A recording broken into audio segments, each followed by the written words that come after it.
अंकुर अपने पिता की मौत के बाद अपनी माँ के बहुत करीब हो गया था। वो अपनी माँ के साथ एक दोस्त की तरह रहता था। इधर साधना एकदम हॉट दिखने वाली औरत थी। वो 55 की उम्र में 35 की नजर आती थी। वो हमेशा एकदम टिपटॉप मेकअप में रहती थी। मोहल्ले के जो भी अंकल लोग साधना को देखते तो देखते ही रह जाया करते थे। मोहल्ले के सभी अंकल साधना के फैन बन गए थे। साधना भी कहाँ कम थी। वो भी बालकनी में आकर मोहल्ले के लड़कों को अपना हुस्न का जलवा दिखाकर चली जाती थी। साधना पूरे मोहल्ले में हॉट आंटी के नाम से मशहूर थी। वो एकदम रंगीले मिजाज की औरत थी। एक दिन अंकुर शादी करके अपनी बीवी तानिया को अपने घर लेकर आता है। साधना अपने हाथ से बहू का घूंघट उठाते हुए बोलती है, अरे अंकुर, तू तो एकदम पटाखा बहू लेकर आया है। इसे देखकर तो मेरी जवानी के दिन याद आ गए। बहू, जब मैं किसी भी रास्ते से गुजरती थी मुझे देखकर लोगों के मुंह में पानी आ जाता था। और बहू, जब मैं इस घर में आई थी तो मेरी सूरत देखकर तुम्हारे ससुर जी के साथ साथ उनके दोस्त भी मुझ पर फिदा हो चुके थे। अरे माँ, तू फिर से अपनी जवानी के किस्से लेकर बैठ गई।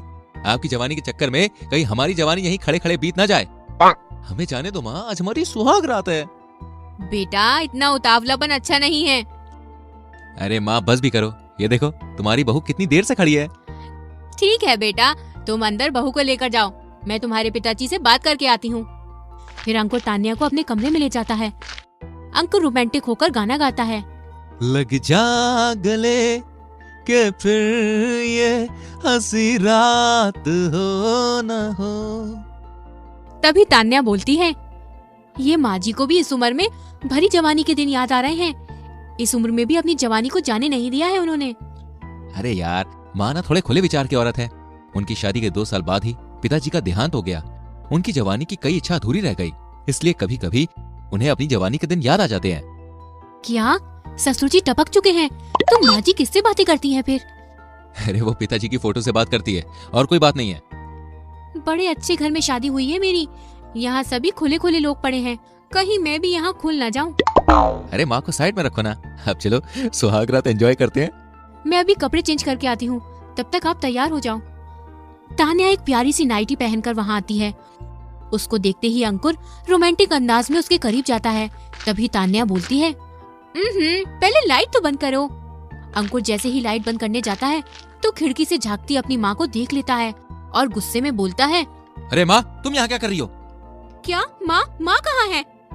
साधना खिड़की से ताकते हुए पकड़े जाने पर साधना का मुंह उतर जाता है। वो अपने आप को बचाने के लिए कमरे में आकर बोलती है, अरे वो बेटा, तेरे पिताजी से बात करने पर उन्होंने बोला कि बहू की इस घर में पहली रात है, कहीं बहू डर न जाए, बस मैं यही देखने आई थी।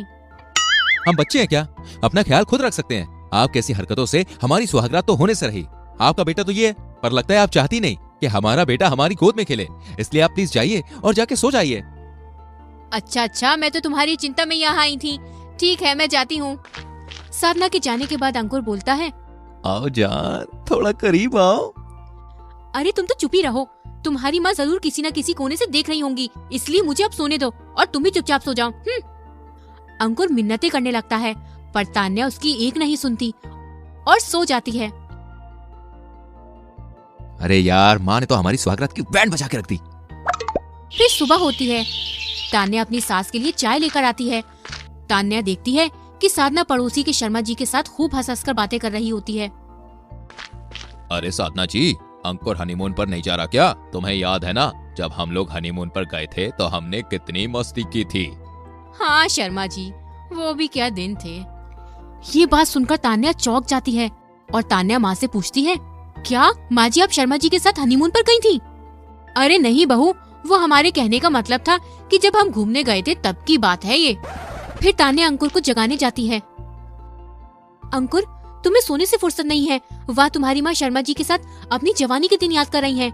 इतनी उम्र में शर्मा जी के साथ कैसी कैसी बातें कर रही हैं वो। अरे क्या हो गया? वो दोनों अच्छे दोस्त हैं बस। तुम भी ना बगैर बात के अपना सर खपा रही हो। अब मुझे सोने दो यार। तुम सोते रह जाना, वहाँ तुम्हारी माँ जवानी के चक्कर में किसी के साथ भाग ना जाए। हे भगवान, कैसे खानदान में मेरा पाला पड़ा है। तान्या अपने ससुराल की सभी जिम्मेदारियों को संभाल लेती है, सिवाय अपनी सास के। तान्या साधना के रंगीन अंदाज से बेहद परेशान रहती थी। इस तरह कुछ दिन गुजर जाते हैं। एक दिन तान्या जब बाजार जा रही होती है तब उसकी पड़ोसन उससे पूछती है, तो बहन कैसी हो? ठीक हूँ, वो माँ सत्संग में गई है ना, इसलिए मैं बाजार सब्जियाँ लेने जा रही हूँ। अरे बहन, तुम भी ना बहुत नादान हो। वो सत्संग के बहाने शर्मा जी के साथ कहीं घूमने गई होंगी। तुम्हारी सास पूरे गांव में एकदम बदनाम है। सभी लोग जानते हैं कि इस उम्र में शर्मा जी और साधना के बीच लप्पा झप्पा चल रहा है। तान्या ये सब सुनकर आश्चर्य से चकित हो जाती है। इधर शाम हो जाती है पर साधना घर वापस नहीं आती, तो तान्या परेशान होकर अंकुर से बोलती है, अंकुर, सुबह से शाम हो गई, माँ जी सत्संग से वापस ही नहीं आई। अंकुर माँ को ढूंढने जा रहा होता है, तभी साधना शर्मा जी के साथ हंसते हुए घर में आती हैं। माँ जी, आपके लिए हम कितने चिंतित थे और आप शर्मा जी के साथ हंसते हुए आ रही हो। बहू, वो सत्संग में शर्मा जी भी गए थे, तो हम बातों में इतना मगन हो गए कि हमें समय का पता ही नहीं चला। हाँ हाँ, वो तो आप दोनों को देखकर लग ही रहा है कि आप कितने ध्यान में थी। पर ये तो बताइए कि सत्संग में साड़ियाँ बट रही थी क्या? नहीं बहू, पर क्यों? क्योंकि आप घर से जो साड़ी पहनकर गई थी, ये तो वो साड़ी नहीं है। अरे अरे अरे वो बहू, मैं ना। बस करिए माँ जी, आपको इस उम्र में शर्म नहीं आ रही? 55 साल की उम्र हो गई आपकी, लेकिन अब भी आप अपने आप को 25 साल का समझ रही हैं। तान्या बेबी, तुम टेंशन मत लो, मैं माँ को समझा दूंगा। तुम चलो कमरे में। मैं अब और इस खानदान में रहकर अपनी बेइज्जती नहीं करवा सकती। मैं जा रही हूँ इस घर को छोड़ के। तान्या अपने सामान को लेकर अपने मैके चली जाती है। तान्या के जाने के बाद, अरे बेटा कोई बात नहीं, हम नई बहू घर ले आएंगे। अब बस करो माँ, मेरी जगह आप ही दूसरी शादी कर लो।